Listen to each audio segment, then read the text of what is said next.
আসসালামু আলাইকুম রহমতুল্লাহি ওয়াবারাকাতু। প্রিয় শিক্ষার্থী বন্ধুরা, আজ আমি মাসআলা অধ্যায় নিয়ে আলোচনা করব ইনশাআল্লাহ। যেহেতু প্রথমে আমরা নামাজের মাসআলা নিয়ে আলোচনা করব, তাই আমাদের জানা থাকা দরকার 5 ওয়াক্ত নামাজে মোট কত রাকাত নামাজ রয়েছে। চলুন তাহলে জেনে নেওয়া যাক।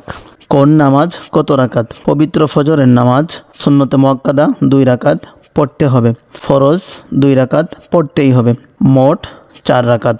তাহলে আমরা জানলাম পবিত্র ফজরের নামাজ মোট 4 রাকাত। এরপর পবিত্র জোহরের নামাজ সুন্নতে মুআক্কাদা 4 রাকাত পড়তে হবে, না পড়লে সুন্নতে মুআক্কাদা তরক করার গুনাহ হবে।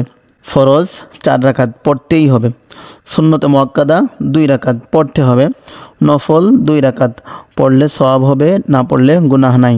পবিত্র জোহরের নামাজ মোট 12 রাকাত।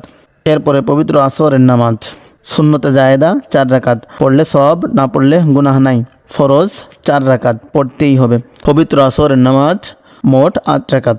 পবিত্র মাগরিবের নামাজ ফরজ 3 রাকাত পড়তেই হবে, সুন্নতে মুআক্কাদা 2 রাকাত পড়তে হবে, নফল 2 রাকাত পড়লে সওয়াব, না পড়লে গুনাহ নাই। পবিত্র মাগরিবের নামাজ মোট 7 রাকাত।